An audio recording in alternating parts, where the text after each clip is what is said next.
thank you right now in the name of Jesus for your word. I thank you for what you're doing in the lives of your people, God. I thank you for the description, God, the grand design, God, the description, God. A resume comes with a description in the beginning of it, saying I am applying for this position, God. I know, and we talked about station, position, and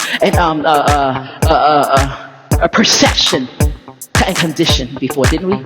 Thank you, God. I thank you, God, for the description, God, of the position that we are applying for. God, I thank you, God, that you are still the God that sets us free. You give us a life and life more abundantly. You give us joy, unspeakable joy and full of glory. God, I can do all things through Christ that strengthens me. Greater is he that is in me than he that's in the world. Oh, God, no weapon formed against me shall prosper.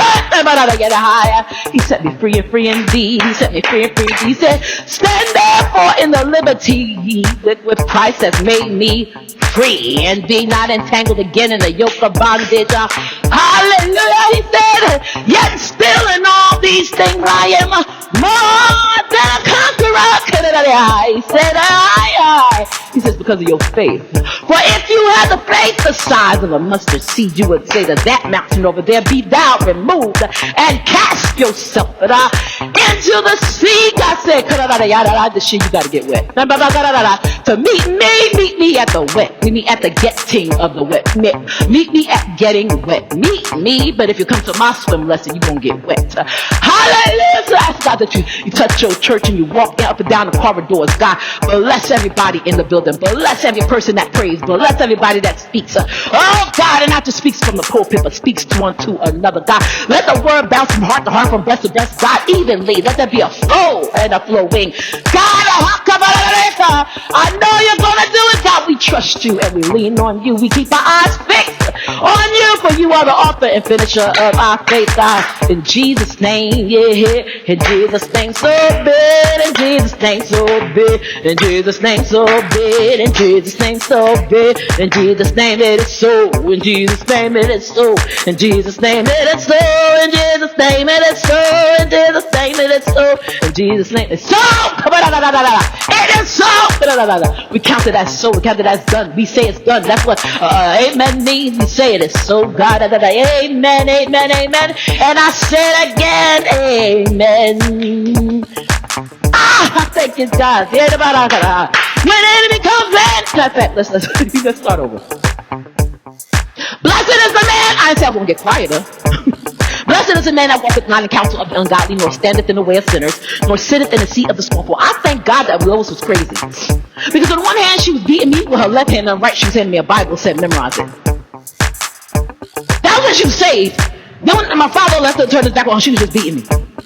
She dropped the Bible and picked up the belt. Y'all talking about y'all complaining about the Bible belt? Lois just had the Bible. Y'all had the Bible and the belt first this year. She just had the belt.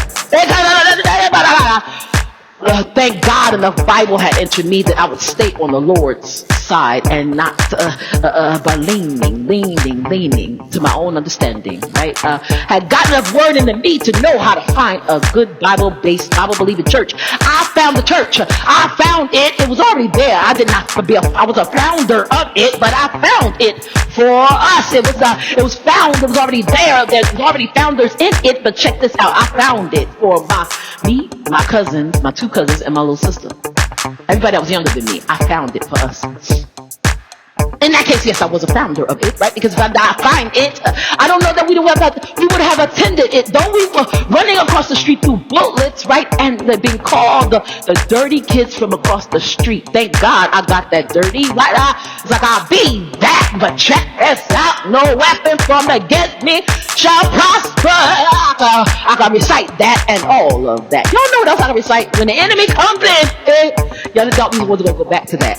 When the enemy comes in, God said, he said that in the household of faith, there's a staff there, except they have to fill out applications, right? They have to submit their resumes for the jobs that come up there. But there are other ones of us in the spirit that have been, our resumes have been submitted. It's almost like you have a representative that has submitted your application for you to be in the household of faith where you are at. So God put you there, right? He rooted you in there. I got up this morning. First of all, I said, I love potatoes, but I don't like potatoes with eyes.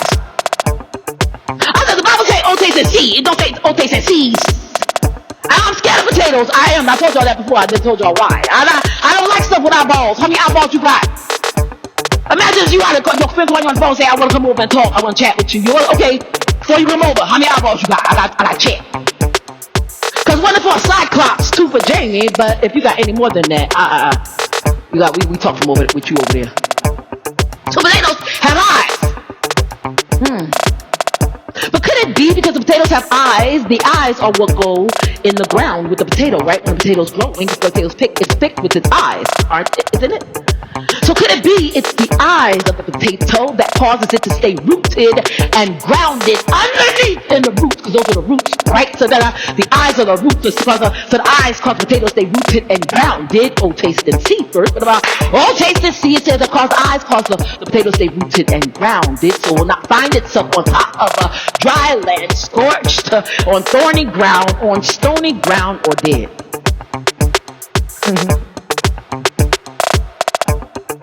What keeps you rooted, Jamie? My roots, right? Don't they? My roots will keep me rooted. If I don't have the roots in the word of God, I will float to the top and drown. We float to the top and drown easily, right? We got air on the top of the surface of the water, but we float to the top and die when the sun is out, don't we? We are all seeds. Here's the thing, a seed, in order for it to live, must go into the ground and be cracked open and die in order to live. We must die in order to live. 3 days later, after he died, he was rose again. He was alive the entire time. He was busy. But the picture says that I must go as a seed into the ground to die first. We are told in Mark chapter 4, we are seeds and we must die in order to live. How do I live? I die to myself, I die. Oh, cool. I die to myself, I die. I die to myself, I die. I die to myself, I die.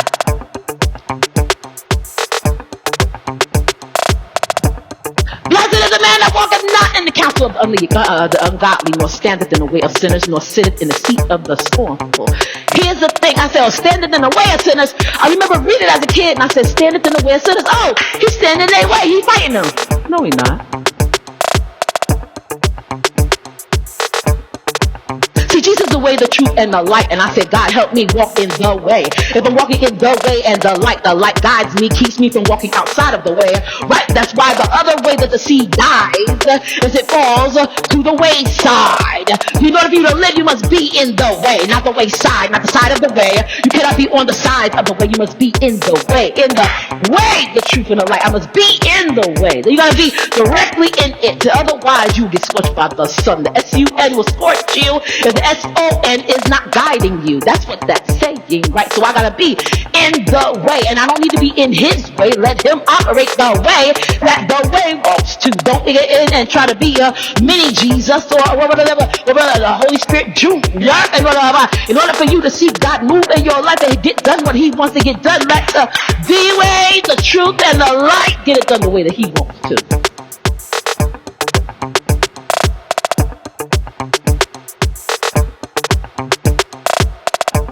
Seed is not in the way, it gets scorched because it finds itself on the wayside. And so many people have come into the church and said, I want to get saved. But when they realize what it entails, they said, wait, I read the Bible for only one day a week. It don't take all of that. It don't take all of that. We hear that a lot coming from where I come from, but the graves are also singing as well.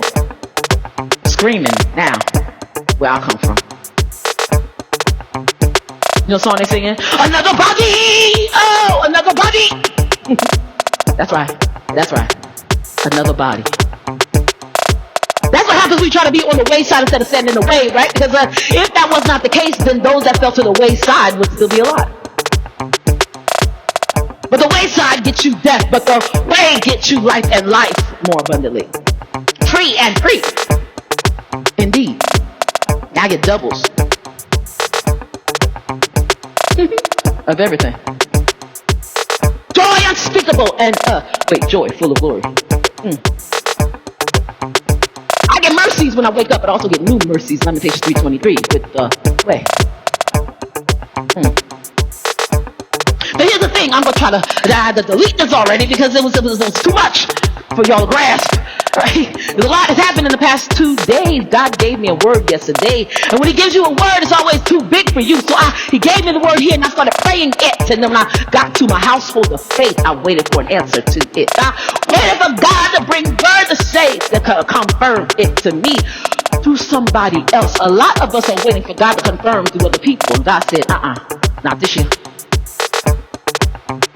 2023, He's going to bring full evidence and full glory to the Trinity. And we're going to have to see God in ways that like we don't know. Because of this, you will have a knowledge of God that you've never had before. And since you have that knowledge of God, too much, who much is given, much is required. You're going to have to go out on faith, right? Because nobody, we all want the ministry of being bursting forth in 2023, but nobody wants the ministry of the OE. See, hallelujah. They were in the boat, right? They were in the boat. And Peter, now here's the thing. Peter got out of the boat, right? He got out of the boat. And everybody rags on Peter. Peter fell underneath the water. Yes, he did. Yes, he did. He fell underneath the water. I said, God, I'll do it. I don't know if I can handle it because do you realize I'm on crutches? You told me to walk the perimeter of the church a couple of months ago and say something. I said, do you realize I'm on crutches? He said, he said, do it. I said, okay. So I went around the church and I did it until he said, stop. I didn't know he was going to tell me to stop doing it.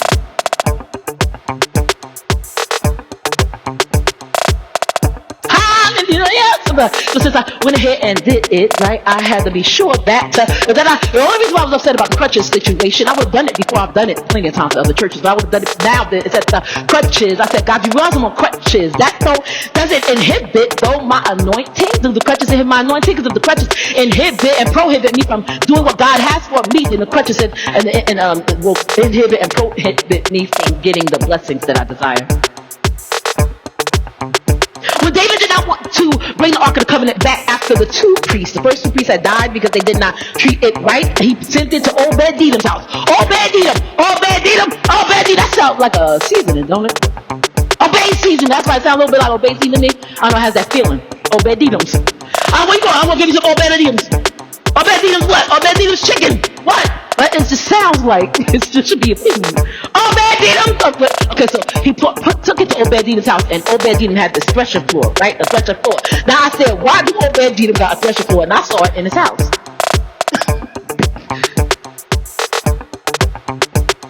That's for another story for another day. Because it sounds to me like Obedeedom's in there threshing grain where nobody can see him. He got his grain pulled in. There was some threshing. It never says that it was inside the house.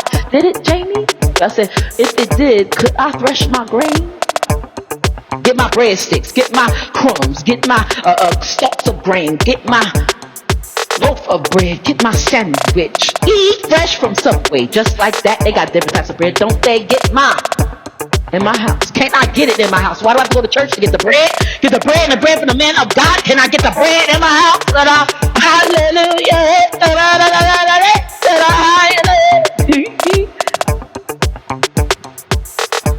So when you look at Obed-Edom had the threshing floor. What David didn't realize, Obed-Edom had threshing floor. This is what God's showing me right now. So you know somebody got a threshing floor. Why would you take God's covenant, God's ark to his house and expect them not to be blessed? The threshing is where the harvesting of the grain happened so that it could reproduce and bring forth fruit. I didn't know grain could bring forth fruit, Jamie. Yes, it did. It bring forth fruit in its season and outside of it. I branch a tree bring forth fruit in my season. When we talked about this, the tree still owns the fruit that is on its branches and falls from it. But when it falls from it, if that fruit hits the ground and dies, that seed goes into the ground and is then reproduced again. Therefore, I said, I don't want to just bring forth fruit in my harvesting season. I want to be harvested and bring forth fruit again. What we also don't understand is that when you are harvested, it's not an easy process. I don't know how they harvest grapes. I just know they do it in a little cave in the ground. Remember that? Gideon? Gideon stuck in the Midian. Wait, he didn't want to be around the Midian nights. That was the problem. Nobody wants to deal with the Moabites. He didn't want to be around the Midian nights, especially at night, right? Because, he was Gideon. I just told him I wanted to get makeup real quick. Let's meet up, right? The Bible's fun! Jamie, no it's not. No, it's not. Okay! Where they did it, they did grapes, right? They did that in the ground, in a hole, in someplace hiding. But the threshing, they harvested the grain by banging it. I did a blog a couple of years ago, right? I did a banging my grain. Maybe I should have put against the wall, something like that. I didn't think about it. I was so excited, right? So I just put banging my grain. I did it. Yes, I did. I feel like it's some secular people. I live in worldly people like me that are in need of hearing the word by any means necessary. And so you got to name it banging something, but you got grain behind it. And I know you talk about the word of God. I'm coming to it. I want to get people like me that were saved, sanctified, baptized, and full of the Holy Spirit. But I wanted some people that were also struggling like me. See, I live in duality. Didn't Pastor David say of a dual authorship? My book is going to have two authors when God publishes it. It'll be Jamie on one side and God on the other. Jamie on one side, the situations are sent in and allowed in by God on the other. The scripture that I have the main focus on it, that will say, when the enemy comes in like a flood, the Spirit of the Lord will lift up a standard against him. Why? Because I put my karma in a different place, right? So I don't have to obey my thirst, right? And I don't have to listen to the karma of the people because I put my karma someplace else.